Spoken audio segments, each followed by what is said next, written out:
আসসালামু আলাইকুম রহমতুল্লাহি বারকাতু। আমার ভিডিওগুলো দেখতে থাকুন, দেখতে দেখতে ভালো লাগা ভালোবাসা হয়ে যাবে ইনশাআল্লাহ। দর্শকবৃন্দ, সাম্প্রতিক সময় ইরানে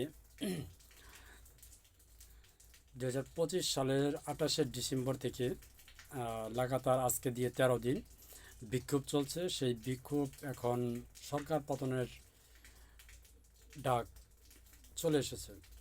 এখন প্রশ্ন হচ্ছে, ইরান কি পারবে, ইরানের বর্তমান সরকার কি পারবে যে এই বিক্ষোভকারীদের সামনাসামনি করে সরকার টিকে থাকতে? আসুন বিস্তারিত দেখি কোথা থেকে কি হলো। আপনাদের খেয়াল থাকার কথা, যারা নিয়মিত নিউজ শুনেন, 2022 সালে 2022 সালে এরকম একটা বিক্ষোভ শুরু হয়েছিল। সেই বিক্ষোভের মূল কারণ ছিল একটি মেয়ে মেয়ে তার বাইকে নিয়ে তেহরান শহরে আসছিল। সেই তেহরান শহরে আসার পরে সেই মেয়েটি, মানে ছোট ছিল মেয়ে, খুব যে ছোটো তাও না, খুব যে বড় তাও না। তো মেয়েটি টাইট গেঞ্জি বা শার্ট, টাইট প্যান্ট পরে, হিজাব পরছিল না, পরে তেহরান শহরে আসছিল। তো তেহরান শহরের পুলিশ তাকে ধরে নিয়ে আটকে নিয়ে গেছিলো। তার ভাই বলছিল যে নিয়েন না, কিন্তু পুলিশ বলছিল 1 ঘন্টা তাকে শিক্ষা দেওয়া হবে, মানে শিক্ষণীয় মূলক শিক্ষা দেওয়া হবে, তারপর তাকে ছেড়ে দেওয়া হবে। কিন্তু ঘটনা হয়েছিল অন্যদিকে। 1 ঘন্টা পর তাকে নিয়ে আসার পর তাকে রক্তাক্ত অবস্থায় ফেরত দিচ্ছে পুলিশ। তাকে হাসপাতালে নেওয়া হয়েছে। সেই হাসপাতালে নেওয়ার পরে, এটা ঘটনাটা 2022 সালে, হাসপাতালে নেওয়ার পরে সেই হাসপাতালের ভিতর থেকে তার ছবি ভাইরাল হয়ে যায় ইন্টারনেটের মাধ্যমে। তখন থেকে এই দাঙ্গা শুরু হয়, বিক্ষোভ মিছিল, সরকার পতনের ডাক তখনই এসেছিল। কিন্তু তৎকালীন সরকার ছিল ইব্রাহিম রাইসি, যার মৃত্যুতে সারা বিশ্ব কাঁদছিল, আপনারা জানেন। তো সে কঠোরভাবে এই বিক্ষোভকারীদের দমন করছিল এবং বুদ্ধি দিয়ে কাজ করছিল। তখন সবাই, সারা বিশ্ব ভাবছিল এখন মনে হয় ইরানের সরকারের পতন হবে, কিন্তু তখন হয়নি। আসলে এই ইরান সরকার 1979 সালে গঠিত হয়, অর্থাৎ একটা গোষ্ঠী, সেই সরকারই এখন পর্যন্ত আছে। তো এদিকে ডোনাল্ড ট্রাম্প বলছে ইরান ইজ 45 ব্যাক, তার মানে 45 বছর পূর্বে যেরকম ছিল, ডোনাল্ড ট্রাম্প বলছে সেই রকমই হবে, অর্থাৎ পশ্চিমাদের গোলাম থাকবে। পশ্চিমাদের, মানে এটা বলা নাই যে পশ্চিমাদের গোলাম হবে, কিন্তু ট্রাম্প বলছে ইরান ইজ 45 ইয়ার্স ব্যাক, অর্থাৎ 45 বছর আগে চলে যাবে। অর্থাৎ মোট কথা হচ্ছে পশ্চিমা বিশ্বদের 5টা গোলাম হয়ে যাবে, যেমন সৌদি আরব, দুবাই, ইয়ামিন, কাতার, মিশর, এই মানে অন্যান্য আরব দেশ যেমন পশ্চিমা বিশ্বদের গোলাম, এরকম গোলাম হয়ে থাকবে। এখন এই ইরানকে, এই ইরানের এই গোষ্ঠী, যে গোষ্ঠী এখন বর্তমান সরকার আছে, তারা যদি তাদেরকে যদি হটাতে পারে, তাহলে এই ইসলির ফিলিবাইদের ধ্বংস করতে ইসলির আর কোনো বাধা থাকবে না। এটা হচ্ছে বাস্তবতা। তো এখানে পশ্চিমা বিশ্বের মাথা ব্যথার কারণ, তারপর হচ্ছে ইসরায়েলির মাথা ব্যথার কারণ, সব মিলিয়ে সবাই কাজ করছে। গোয়েন্দা সংস্থা মৌজেসাদ, তারা কাজ করতেছে, তারপরে আমেরিকার গোয়েন্দা সংস্থা কাজ করতেছে, সকলকেই টাকা পয়সা দিয়ে মদত করতেছে পশ্চিমা বিশ্ব। কিন্তু এখন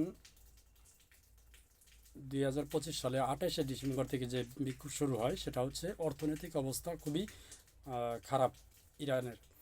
ব্যবসায়ীদের, যেই ব্যবসা করে তারা, তাদের মূল্য, সব কিছুর মূল্য সরকার নির্ধারণ করে দিয়েছে, কিন্তু ব্যবসায়ীরা যখন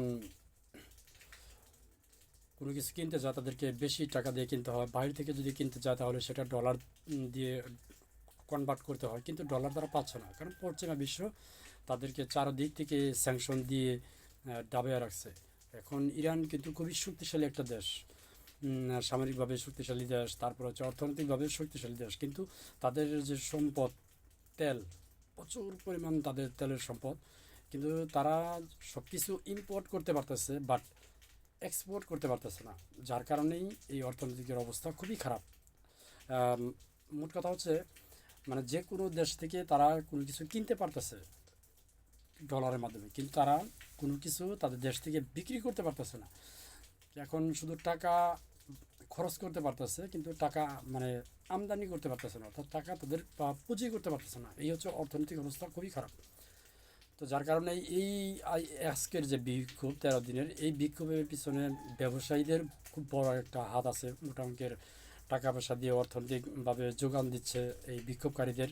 তারপরে পশ্চিমা বিশ্ব তো আছেই, এটা আপনারাও জানেন, সবাই জানে। তো পশ্চিমা বিশ্ব চাইছেই যে ইরান এই বর্তমান যে সরকার আছে তাকে হটিয়ে দিয়ে নতুন সরকার আসুক, অর্থাৎ তাদের যে গুলাম, সেই তাদের গুলাম মেনে চলবে, বাবা মেনে চলবে, তারা আসুক ক্ষমতায়। তো সব কিছু মিলিয়ে আসলে ইরানের খুবই একটা ভয়াবহ অবস্থা। গত বৃহস্পতিবার ইরানের যে জাতীয় টেলিভিশন ভবন আছে সেটাকে গুঁড়িয়ে দেওয়া হয়েছে, পুড়িয়ে দেওয়া হয়েছে। তারপরে সরকারি বিভিন্ন বড় বড় পদে সংস্থাগুলো পুড়িয়ে দেওয়া হয়েছে। আসলে ইরানি একটা কঠিন পরিস্থিতি এখন সরকারের জন্য, খুবই একটা চ্যালেঞ্জ হয়ে গেছে। তবে এমনি পশ্চিমা বিশ্বরা রিপোর্ট করতেছে অল টাইম যে যে কোনো সময় ইরানের প্রেসিডেন্ট, সর্বোচ্চ নেতা, তিনি পালিয়ে যাবে কোথায়? রাশিয়া। তার মধ্যে আবার গতকালকে রাশিয়া একটা কার্গো বিমান ইরানে গেছিল। সেটা নিয়েও মানে পশ্চিমা বিশ্ব সবসময় ইরানকে নজর রাখছে কী করতেছে, যে কোনো সময় মানে তারা যদি সফল হতে পারে আর কি। এই এখন যদি সফল হতে না পারে তাহলে আর কবে পারবে? তো ইরানকে পঙ্গু করে দেওয়ার এই একটা ব্যবস্থা। এখন দেখেন এই যে ইরাকে যে পশ্চিমা বিশ্বরা মানে আধিপত্য, মানে সাদ্দাম যে পশ্চিমা বিশ্বের কথা শুনতো না, তাদের চোখে চোখ রেখে আর চোখ রাঙানি দিয়ে কথা বলতো, এই ইরাকেও কিন্তু এরকম সেম স্টাইলে গৃহযুদ্ধ করাইছে। গৃহযুদ্ধ করার পরে সাদ্দামকে ধরে নিয়ে গেছে, মেরে ফেলছে। তবে সেই ইরাক কি ভালো আছে? ভালো নেই। ইরাক কিন্তু এখন পশ্চিমা বিশ্বের গোলাম। সিরিয়া দেখেন একই অবস্থা, সেম স্টাইলে সিরিয়াকে গোলাম বানিয়ে রাখছে। এখন প্রায় 2 বছর যাবৎ সিরিয়াতে কিন্তু গৃহযুদ্ধ চলতেছে। লিবিয়া দেখেন আপনার গাদ্দাফিকে মেরে ফেলছে, গাদ্দাফিকে মেরে মানে গৃহযুদ্ধ বানিয়ে গাদ্দাফিকে মারছে। লিবিয়া কি এখন ভালো আছে? না, নাই। আসলে পশ্চিমা বিশ্ব চাচ্ছে যে তাদের গুলাম হয়ে সবাই থাকুক, এটা হচ্ছে বাস্তবতা। তো ইরানের জন্য আসলে কি বলবো, খুবই একটা বড় চ্যালেঞ্জ সরকারের জন্য। যদি দমন করতে পারে তাহলে এই যে যারা বিক্ষোভ করতেছে তাদের মধ্যে যারা ইসলামিক রাষ্ট্র চায় না, অর্থাৎ ইসলামিক শাসন ব্যবস্থা চায় না, তাদের অবস্থা কঠিন হবে। আর যদি বিক্ষোভকারীরা সফল হতে পারে তাহলে এই দেশটা পঙ্গু হয়ে যাবে, মানে ভেঙে যাবে। দেখা যাক কী হয়। দোয়া করবেন সবাই ইরানের জন্য। ধন্যবাদ। আসসালামু আলাইকুম।